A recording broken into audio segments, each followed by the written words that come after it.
बिहार सरकार ने सिर्फ एक रुपये में वो पूरा बांस घाट जो है ईशा फाउंडेशन को कई वर्षों के लिए लीज पर दे दिया, पट्टे पर। इससे अब बांस घाट पर जो शव जलाए जाते थे वो बहुत उनको जलाना महंगा होता है। इसको मैं बांस घाट घोटाला कहता हूँ कि बिहार में सारे घोटाले तो हो ही गए थे कि यही घोटाला बच रहा था। नमस्कार, जोहार। आप देख रहे हैं विमर्श न्यूज़। मैं हूं आकाश आपके साथ। बिहार में बहुत तरह की उतार फुतल की खबरें आती रहती है। इस बीच एक खबर आई, इसमें बांस घाट में शवों का जलना बहुत महंगा हो चुका है। इस पूरे मामले के बारे में जानकारी लेते हैं। हमारे साथ रिटायर्ड IPS अधिकारी अमिताभ कुमार दास हैं, जो कि बहुत दो टूक और मुखर बातें अपनी रखते हैं। उनसे बात करेंगे। सर, ये क्या मामला है पूरा? सर देखिए, मामला तो बहुत गंभीर है। बिहार सरकार ने एक बहुत गलत फैसला लिया है और पटना के बांस घाट को निजी हाथों में सौंप दिया है ईशा फाउंडेशन को। इससे अब बांस घाट पर जो शव जलाए जाते थे वो बहुत उनको जलाना महंगा होता है। ये पूरा मामला मैं दर्शकों को बताता हूँ। दर्शक जानते हैं पटना का सबसे बड़ा शमशान है बांस घाट, जो गंगा नदी के एकदम मतलब किनारे है।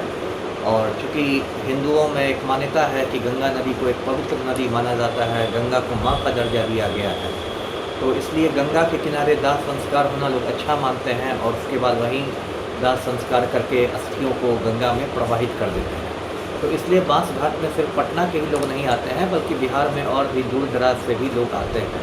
और मुझे लगता है सैकड़ों सालों पुराना ये शमशान है और इसकी एक धार्मिक इसकी अहमियत है। तो इसको पटना नगर निगम संचालित करता है बांस घाट को। तो अभी पटना नगर निगम ने लगभग 90 करोड़ रुपए खर्च करके इसका काफ़ी आप कह सकते हैं आधुनिकीकरण किया, बांस घाट का मॉडर्नाइजेशन किया लगभग 90 करोड़ से। और उसमें कई चीज़ें की गई। 2 बड़े बड़े गेट बनाए गए, एक का नाम है मोक्ष द्वार, एक का नाम है वैकुंठ द्वार। उसके बाद अंदर में एक मंडप नुमा चीज़ बनाई गई जिसका नाम है काल भैरव मंडपम। उसके बाद एक एयर कंडीशनड वेटिंग रूम बनाया गया, वातानुकूलित प्रतीक्षालय कह लीजिए कि शव यात्रा में जो लोग आते हैं उनके बैठने के लिए। तो फिर एक कैंटीन बनाया गया कि मतलब शव यात्रा में जो लोग आए वो लोग चाय नाश्ता वहाँ कर सकें। इसके अलावा 2 कृत्रिम तालाब बनाए गए हैं, गंगा जल उसमें भरा गया है। हालांकि उसका मुझे मतलब नहीं समझ में आ रहा है कि जब बगल में असली गंगा ही बहती ही हो तो कृत्रिम तालाब में गंगा जल भरने का क्या मतलब है। तो इस तरह से काफ़ी चीज़ें हुई हैं और उसमें 2-3 प्रकार के शवदाह होंगे। एक तो जो बिजली से होता है, इलेक्ट्रिक क्रेमेटोरियम होगा। एक जो शवदाह होता है जो पारंपरिक तरीके से चिता पर होता है। फिर उसमें 2 किस्म की लकड़ियाँ रहेंगी चिता के लिए, आम की लकड़ियाँ रहेंगी, शकुआ की लकड़ियाँ रहेंगी। तो ये सारी चीज़ें हैं। लेकिन उसके बाद क्या हुआ कि ये तो बना लिया नगर निगम ने, और कल परसों एक जग्गी वासुदेव हैं, बाबा जी हैं, साधु बाबा जग्गी वासुदेव, उनके चेले चपाटी उनको सदगुरु कहते हैं और उनका मुख्यालय है आपको तमिलनाडु के कोयम्बटूर में। ईशा फाउंडेशन वो चलाते हैं, भाजपा के दलाल भी हैं, अभी उनको पद्म विभूषण भी मिला था। तो 2-3 दिन पहले जग्गी वासुदेव पटना आए और उन्होंने मुख्यमंत्री से मुलाकात की, सम्राट चौधरी से। और उसके बाद बिहार सरकार ने सिर्फ एक रुपये में वो पूरा बांस घाट जो है ईशा फाउंडेशन को कई वर्षों के लिए लीज पर दे दिया, पट्टे पर। तो ये 1 रुपये क्या मान रहा है? हर जगह 1 रुपये जमीन दी जा रही है। आप समझिए क्या मतलब है। आज के ज़माना में 1 रुपया में आपको 1 कप चाय नहीं मिलेगी। अभी देखिए भागलपुर के पीरपैंती में गौतम अडानी को 1 रुपये में 1000 एकड़ ज़मीन दे दी गई बिजली घर बनाने के लिए। तो सब मजाक हो रहा है। तो 1 रुपये में बांस घाट दे दिया गया ईशा फाउंडेशन को और वही उसका प्रबंधन करेगा।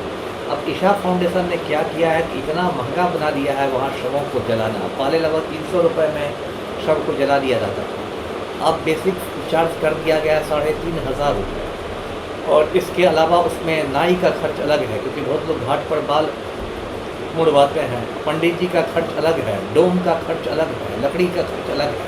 मतलब मोटा मोटी आप देखें तो एक शव को जलाने में के लिए 5000 रुपये खर्च हो रहा है। जो एक गरीब आदमी, बिहार आप जानते हैं हिंदुस्तान का सबसे गरीब राज्य है, आम आदमी यहाँ का कितना गरीब है, उसके लिए आप बांस घाट में कहिएगा कि 5000 रुपया निकालो तब होगा, तब तो उसको बहुत दिक्कत हो जाएगी।